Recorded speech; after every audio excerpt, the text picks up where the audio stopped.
Hello प्यारे बच्चों, आज मैं आप लोगों को विद्युत ऊर्जा का कॉन्सेप्ट सिखाने जा रहा हूं। अतः आप बोर्ड पर ध्यान से देखिए।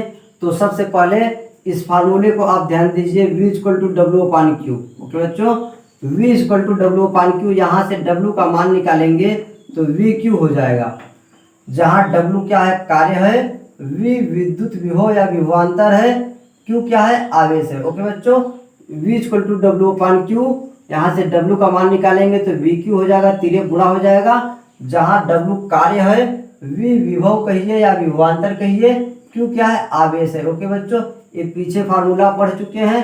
एक महत्वपूर्ण बात आप यहाँ याद रखिए, कार्य और ऊर्जा दोनों एक दूसरे के पूरक होते हैं। अतः कार्य को ऊर्जा बोल सकते हैं और ऊर्जा को कार्य बोल सकते हैं, क्योंकि कार्य को ऊर्जा में बदला जा सकता है और ऊर्जा को कार्य में बदला जा सकता है। ओके बच्चों, इसलिए मैंने यहाँ पर कार्य न लिख करके ऊर्जा लिखा है। ओके बच्चों, तो कार्य और ऊर्जा दोनों एक दूसरे के पूरक हैं, इसलिए कार्य को आप ऊर्जा बोलिए या ऊर्जा को कार्य बोलिए, कोई फर्क नहीं पड़ता, क्योंकि कार्य को ऊर्जा में आप बदल सकते हैं और ऊर्जा को कार्य में बदला जा सकता है। ओके, इसलिए मैंने इस फार्मूले में कार्य न लिख करके ऊर्जा लिखा है। इस प्रकार आप ध्यान दीजिए, विद्युत ऊर्जा का पहला फार्मूला आपको मिल गया, W equal to V Q. Okay बच्चों, तो विद्युत ऊर्जा का पहला formula W equal to V Q प्राप्त हो गया।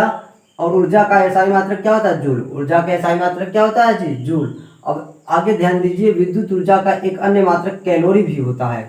विद्युत ऊर्जा का एक अन्य मात्रक कैलोरी होता है, और एक कैलोरी में 4.18 जूल होता है, जिसे आप लगभग 4.2 बोल सकते हैं। ओके बच्चों, 4.18 को लगभग 4.2 लिखा जा सकता है। तो आप ध्यान रखिए, एक कैलोरी बराबर 4.2 जूल होता है। अब ध्यान दीजिए, विद्युत ऊर्जा का पहला formula W equal to V Q joule में है, तो जूल को कैलोरी में बदलने के लिए 4.2 से भाग देना पड़ेगा। आप याद रख लीजिए, ऊर्जा के एसआई मात्रक तो जूल होता है, और जूल को कैलोरी में बदलना है तो 4.2 से हमेशा भाग देंगे।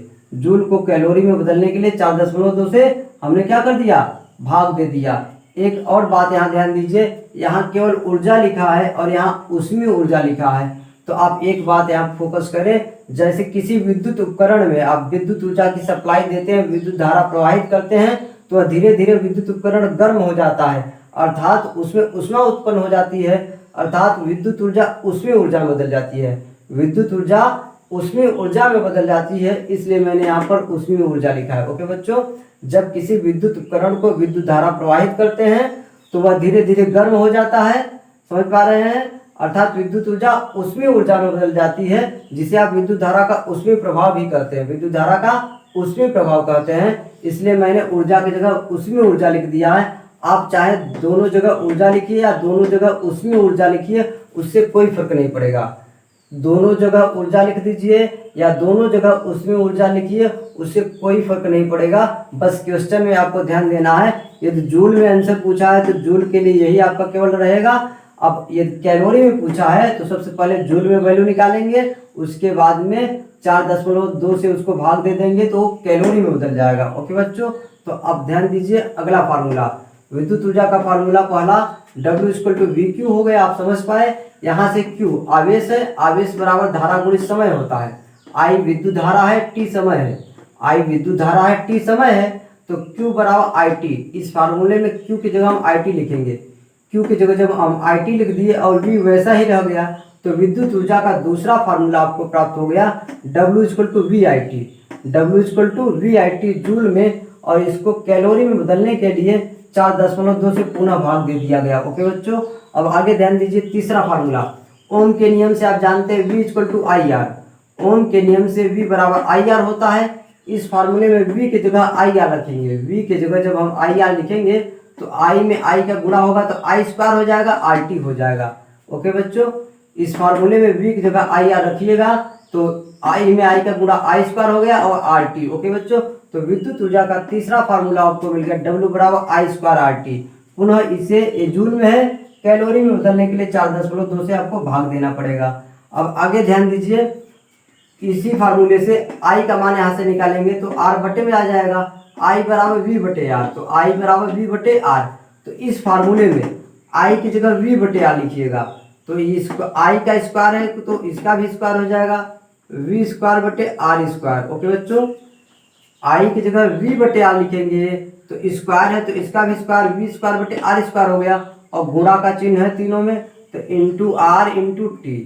आई का मान वी बटे आर, स्क्वायर है इसलिए स्क्वायर हो गया, आर से आर क्या हो गया कैंसिल हो गया, तो ऊपर केवल ध्यान दीजिए आर से ए आर कैंसिल तो नीचे एक आर बच गया, तो वी स्क्वायर टी बटे आर बचा, आर से आर एक कैंसिल तो बटे में एक आर बच गया, तो वी स्क्वायर टी बटे आर। तो ये आपका विद्युत ऊर्जा का चौथा फार्मूला प्राप्त हो गया। ओके बच्चों, तो ध्यान दीजिए विद्युत ऊर्जा का चौथा फार्मूला W बराबर वी स्क्वायर टी बटे आर हो गया जूल में, और कैलोरी में बदलने के लिए 4.2 से हमने क्या कर दिया भाग दे दिया। ओके बच्चों, अब अगला महत्वपूर्ण बात याद रखिए, यदि दो विद्युत उपकरण, दो या दो से अधिक भी हो सकते हैं, लेकिन मैंने ये फार्मूला केवल दो विद्युत उपकरणों के लिए लिखा है।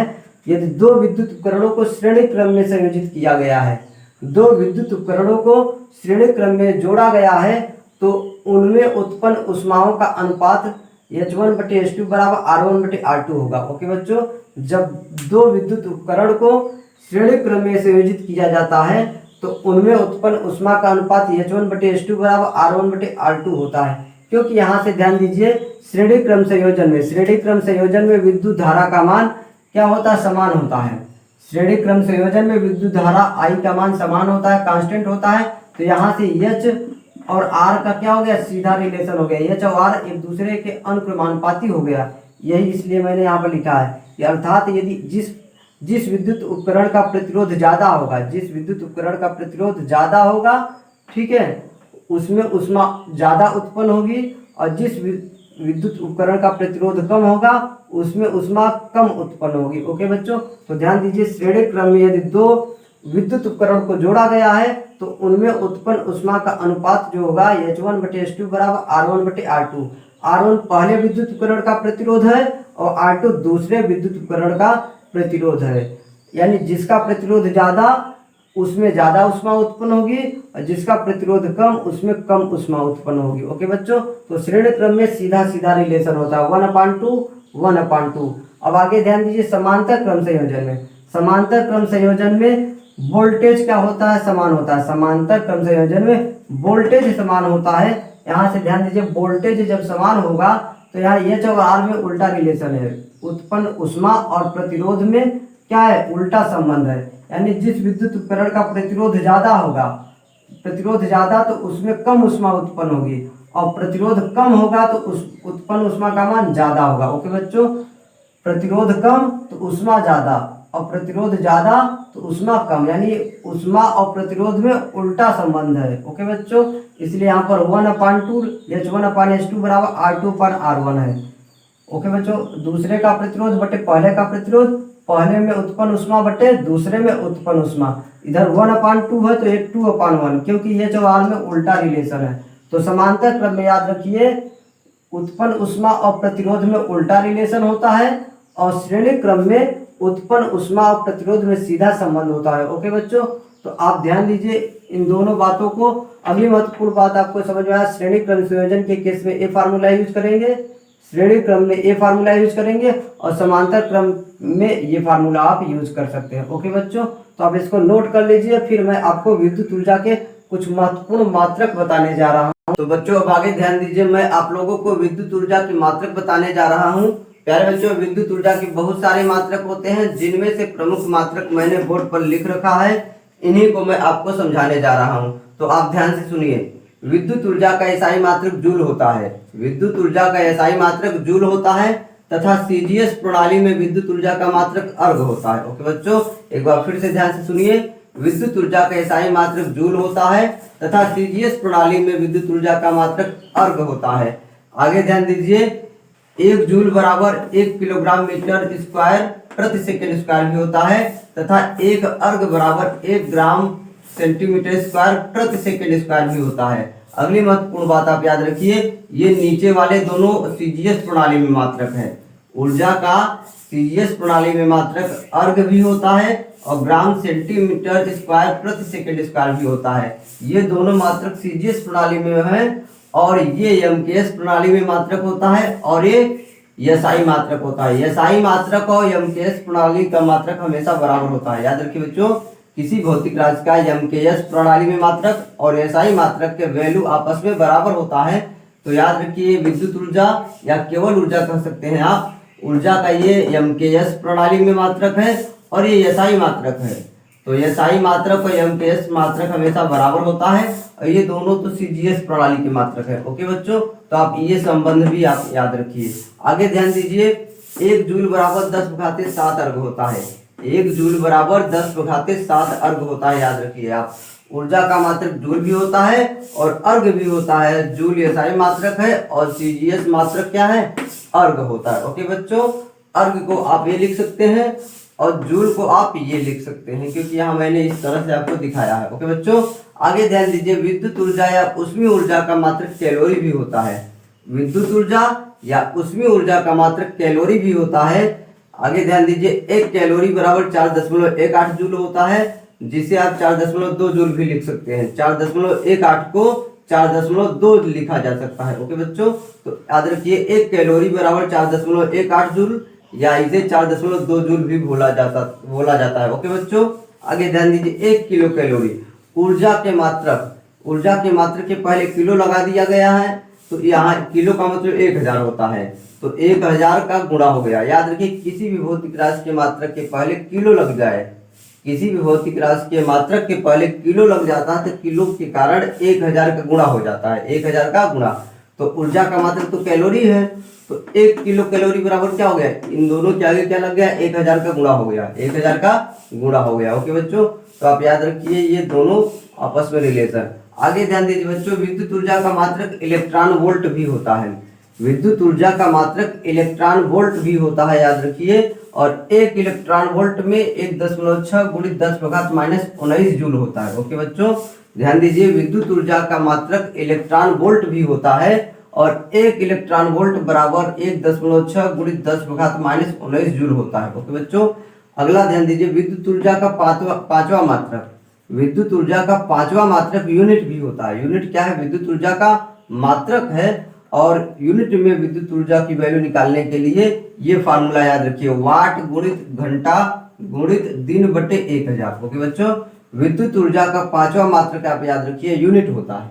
क्या होता है बच्चों, यूनिट होता है। यूनिट में आप विद्युत ऊर्जा का मान निकालने के लिए वाट गुणित घंटा गुणित दिन बटे 1000 का यूज करते हैं। घरों में जो बिजली खर्च होती है, खपत होती है, उसका मान यूनिट में निकाला जाता है। घरों में खपत होने वाली विद्युत ऊर्जा का मान यूनिट में निकाला जाता है और यूनिट में वैल्यू निकालने के लिए ये फार्मूला आप यूज करते हैं, वाट गुणित घंटा गुणित दिन बटे 1000। वाट का मतलब यहाँ पर हो जाएगा कुल वाट, घर में यूज होने वाला या कुल वाट कितना यूज करते हैं। जैसे 10 वाट के 5 बल्ब, 10 वाट के 5 बल्ब यूज कर रहे हैं, इसका मतलब यहाँ पर क्या लिखा जाएगा, 50 वाट। कुल क्या लिखा जाएगा, 50 वाट। वाट का मतलब टोटल वाट कितना यूज कर। तो बच्चों अब आगे ध्यान दीजिए, विद्युत ऊर्जा के अन्य प्रमुख मात्रक, ये 3 मात्रक समझने के लिए आप सबसे पहले फार्मूला ध्यान दीजिए, विद्युत शक्ति। विद्युत शक्ति बराबर होता है विद्युत कार्य बट्टे समय। याद रखिए, शक्ति बराबर कार्य बट्टे समय होता है। कार्य कहिए या ऊर्जा कहिए, मैंने आपको बताया कार्य और ऊर्जा दोनों एक ही चीज होता है। तो याद रखिए, शक्ति बराबर कार्य बट्टे समय, तो यहाँ से कार्य का फार्मूला निकालेंगे तो क्या हो जाएगा, शक्ति गुणित समय। इसका इधर तिरक गुणा हो जाएगा, शक्ति गुणित समय। यहाँ पर बीच में गुणा का चिन्ह तो है ही। अब शक्ति का मात्रक SI मात्रक वाट होता है, शक्ति का SI मात्रक वाट होता है और समय का मात्रक क्या होता है, SI सेकेंड होता है। ओके बच्चों, शक्ति का SI मात्रक वाट होता है और समय का मात्रक सेकेंड होता है। ये किसका मात्रक बन गया, W, यानी कार्य कहिए या ऊर्जा का मात्रक हो गया। ओके बच्चों, तो ध्यान दीजिए, जब कभी भी शक्ति का मात्रक और समय का मात्रक गुणा में दिखाई दे तो वो ऊर्जा का मात्रक बन जाता है। शक्ति का मात्रक और समय का मात्रक, शक्ति का मात्रक और समय का मात्रक जब कभी भी गुणा में रहे तो विद्युत ऊर्जा का मात्रक बन जाता है या कार्य का मात्रक बन जाता है। ओके बच्चों, इतनी बात याद रखिए। शक्ति का SI मात्रक वाट होता है, आप याद कर लीजिए। ओके बच्चों, तो आप महत्वपूर्ण बात समझ पाए, जब कभी भी शक्ति का मात्रक और समय का मात्रक गुणा में रहता है तो विद्युत ऊर्जा या केवल ऊर्जा का मात्रक बन जाता है। ओके बच्चों, तो यहाँ अब आगे ध्यान दीजिए, जो मैंने यहाँ 3 फार्मूले लिखे, मात्रक लिखे हैं। पहला वाट गुणित वाट घंटा, यहाँ पर याद रखिए माइनस नहीं है, यहाँ पर गुणा का चिन्ह होता है। मात्रक को लिखने का तरीका है, ये वाट गुणित घंटा है, मात्रक को लिखने का एक तरीका है। ओके बच्चों, तो ध्यान दीजिए, वाट मैंने अभी भी बताया शक्ति का मात्रक है, शक्ति का मात्रक और घंटा समय का मात्रक होता है, समय को घंटा में भी मापा जाता है। ओके बच्चों, तो शक्ति का मात्रक और समय का मात्रक गुणा हो गया, तो ये किसका मात्रक हो गया, ऊर्जा का मात्रक हो गया। आगे ध्यान दीजिए, वाट, वाट है ना, किलोवाट का मतलब 1000 वाट हो जाएगा, 1 किलोवाट का मतलब 1000 वाट, लेकिन शक्ति का मात्रक तो यही है और ये समय का मात्रक, तो ये भी ऊर्जा का मात्रक हो गया। किलोवाट घंटा भी ऊर्जा का मात्रक हो गया। मेगावाट घंटा, ओके बच्चों, तो यह भी शक्ति का मात्रक है और ये समय का मात्रक है, तो शक्ति का मात्रक और समय का मात्रक गुणा होने पर ऊर्जा का मात्रक बन जाता है। तो इस प्रकार ये तीनों मात्रक किसके हैं, ऊर्जा के ही मात्रक है। आपको कंफ्यूज नहीं होना है, वाट शक्ति का मात्रक होता है और घंटा समय का मात्रक होता है, इसलिए आप कह सकते हैं दोनों का गुणा, शक्ति के मात्रक का गुणा और समय के मात्रक का गुणा देखते ही आप ध्यान देंगे वो ऊर्जा का मात्रक हो गया। ओके बच्चों, तो ध्यान दीजिए, 1 वाट घंटा बराबर 3600 जूल होता है। वाट को अंग्रेजी में डब्लू से व्यक्त करते हैं। वाट जो शक्ति का मात्रक होता है उसका प्रतीक डब्लू होता है और घंटा का मतलब आवर, HOUR, आवर। ओके बच्चों, तो वाट घंटा को WH लिखा जाता है, तो 1 वाट घंटा बराबर 3600 जूल होता है। 1 वाट घंटा बराबर 3600 जूल या 3.6 गुणित 10 को घाते 3 जूल होता है। आप यहाँ 10 का गुणा करेंगे और 10 का भाग करेंगे तो ये आपका प्राप्त हो जाएगा। ओके बच्चों, 10 का भाग देंगे तो दशमलव लग जाएगा यहाँ पर, और 10 का गुणा करेंगे तो 1 जीरो और बढ़ जाएगा, तो 10 भाग 3 जीरो लिख दिया गया है। तो 1 वाट घंटा में 3600 जूल या 3.6 गुणित 10 को घाते 6 जूल होता है। अब ये कैसे आया आप यहाँ समझ लीजिए। 1 वाट घंटा, तो सबसे पहला नंबर शक्ति का मात्रक अलग लिखिए और समय का मात्रक अलग लिखिए, इस तरह से लिखा जा सकता है। मैंने बताया यहाँ पर गुणा का चिन्ह होता है। 1 वाट घंटा, 1 वाट घंटा को ऐसे लिखा जा सकता है। अब 1 वाट तो रहने, 1 वाट का मतलब हुआ जूल बटे सेकेंड, वाट का मतलब क्या हुआ, जूल बटे सेकेंड। याद रखिए बच्चों, शक्ति का ऐसा ही मात्रक वाट होता है और वाट का जो मान होता है जूल बटे सेकेंड भी होता है। वाट का मान जो होता है जूल बटे सेकेंड भी होता है, और 1 घंटा में 3600 सेकेंड होता है। 1 घंटा में 3600 सेकेंड होता है। सेकेंड से सेकेंड कैंसिल हो गया तो 3600 जूल बचा। ओके बच्चों, आप याद किए फिर से, शक्ति का ऐसा ही मात्रक वाट होता है और 1 वाट बराबर 1 जूल बटे सेकेंड होता है। वाट और जूल बटे सेकेंड आपस में बराबर होता है, तो वाट को आपने जूल बटे सेकेंड लिख दिया और 1 घंटा में 3600 सेकेंड, तो सेकेंड से सेकेंड तो कैंसिल हो गया तो 3600 जूल बचा। तो इस तरह से आपको समझ में आया 1 वाट घंटा में 3600 जूल कैसे होता है। ओके बच्चों, अब आगे ध्यान दीजिए, 1 किलोवाट घंटा। अब आगे लिखा गया है 1 किलोवाट घंटा, तो 1 किलोवाट को यानी शक्ति का मात्रक अलग लिखिए, 1 किलोवाट, एक शक्ति का मात्रक और गुणित घंटा आप 1 लिख सकते हो। ओके बच्चों, तो 1 किलोवाट में 1000 वाट होता है। 1 किलोवाट में 1000 वाट होता है। ओके बच्चों, और 1 घंटा में 3600 सेकेंड होता है। 3600 सेकेंड होता है, और वाट को मैंने बताया जूल बटे सेकेंड लिख सकते हैं। वाट को जूल बटे सेकेंड लिखा जा सकता है। सेकेंड से सेकेंड कैंसिल हुआ तो 3600 यहाँ है और 3 जीरो और बढ़ गया तो 36 लाख, क्या हो गया, 36 लाख जूल हो गया। अब 10 का गुणा करेंगे, 10 का भाग करेंगे तो 3.6 गुणित 10 घाते 6 जूल हो जाएगा। इस प्रकार याद रखिए 1 किलोवाट घंटा, 1 किलोवाट घंटा बराबर 36 लाख जूल कहिए या 3.6 गुणित 10 घाते 6 जूल हो जाता है। ओके बच्चों, तो आप इस तरह से इनको भी आप याद रखिए।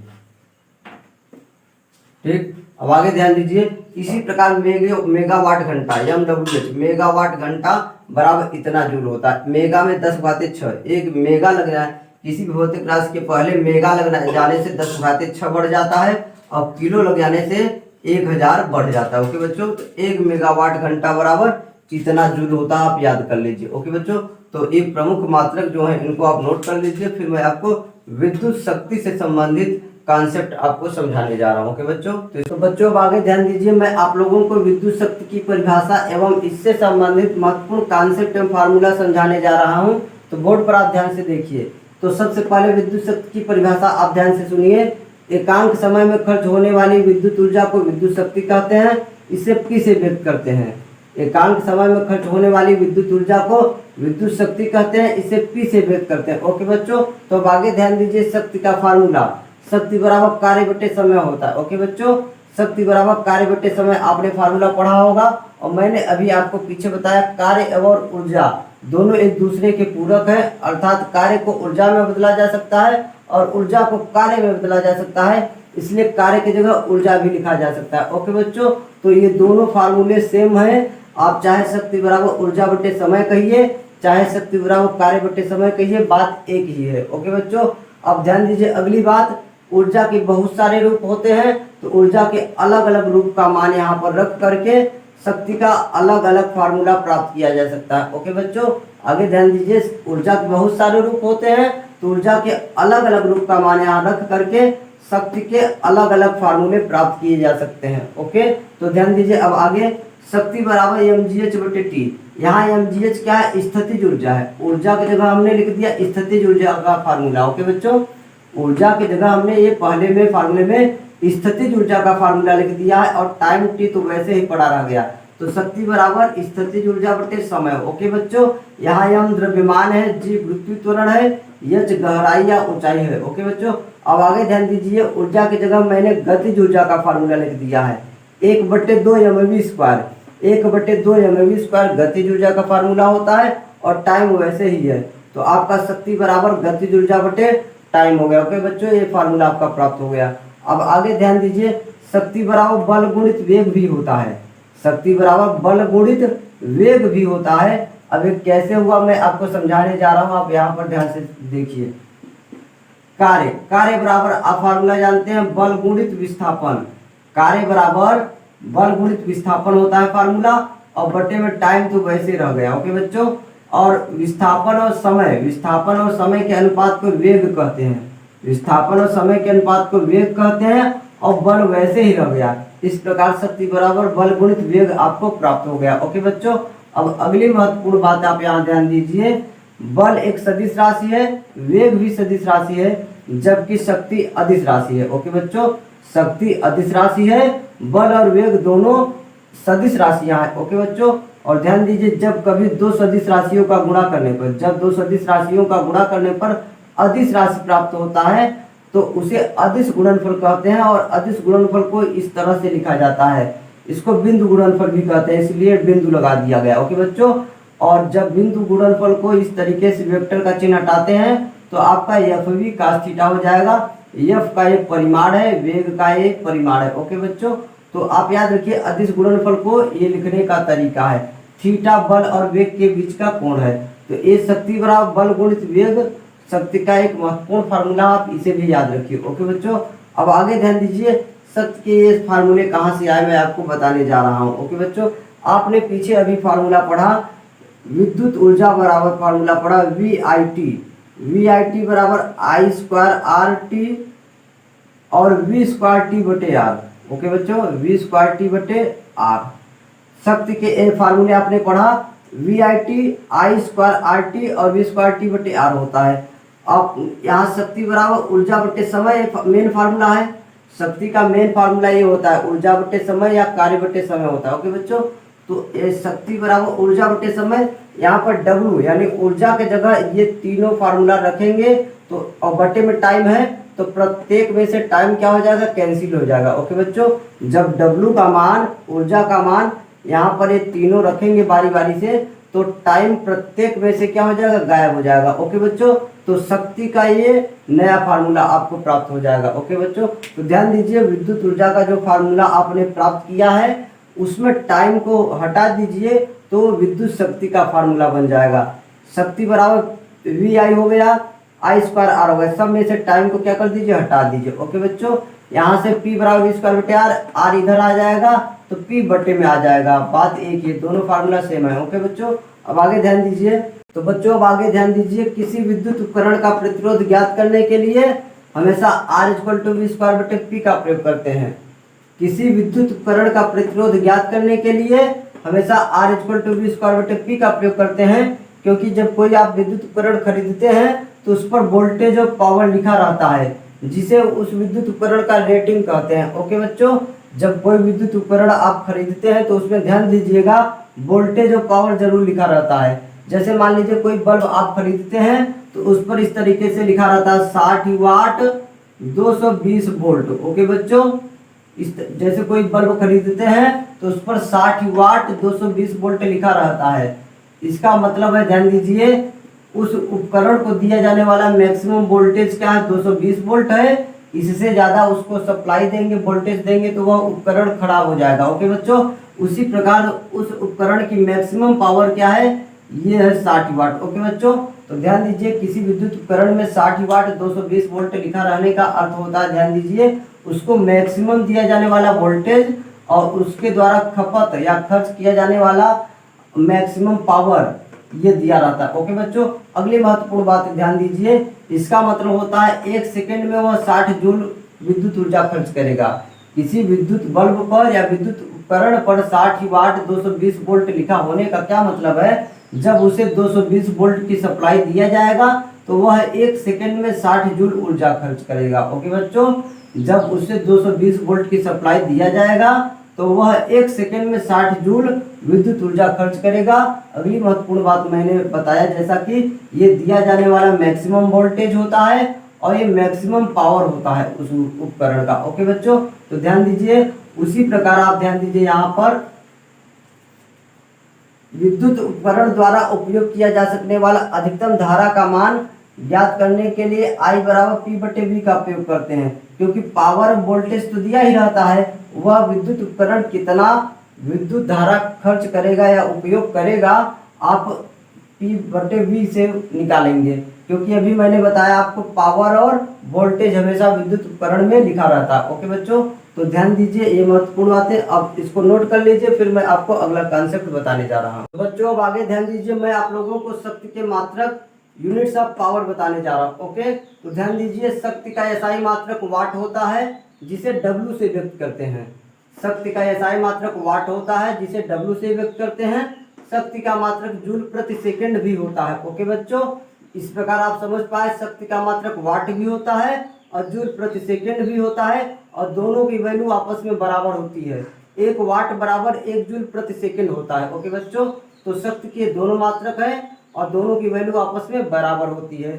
अब आगे ध्यान दीजिए, शक्ति के अन्य बड़े मात्रक, 1 किलोवाट बराबर 1000 वाट होता है और 1 मेगावाट बराबर 10 लाख वाट होता है और एक अश्वशक्ति HP हार्स पावर बराबर 746 वाट होता है। मैंने आपको पीछे बताया बच्चों, किसी मात्रक के पहले यदि किलो लग जाता है तो 1000 का गुणा हो जाता है और मेगा लग जाता है तो 10 लाख का गुणा हो जाता है। तो वाट शक्ति का मात्रक है, इसके पहले किलो लग गया तो 1000 हो गया ये, और वाट के पहले मेगा लग गया तो ये क्या हो गया, 10 लाख हो गया। ओके बच्चों, इस प्रकार आप समझ पाए, 1 किलोवाट बराबर 1000 वाट, 1 मेगावाट बराबर 10 लाख वाट या एक अश्वशक्ति बराबर 746 वाट होता है। ये शक्ति के महत्वपूर्ण मात्रक है, आप इन्हें जरूर याद रखें। ओके बच्चों, अब आगे ध्यान दीजिए। तो बच्चों अब अगली महत्वपूर्ण बात आप ध्यान दीजिए, यदि किसी विद्युत उपकरण पर इस प्रकार रेटिंग लिखा हुआ है 60 वाट 220 वोल्ट। ओके बच्चों, किसी उपकरण की रेटिंग यदि इस प्रकार लिखा हुआ है 60 वाट 220 वोल्ट,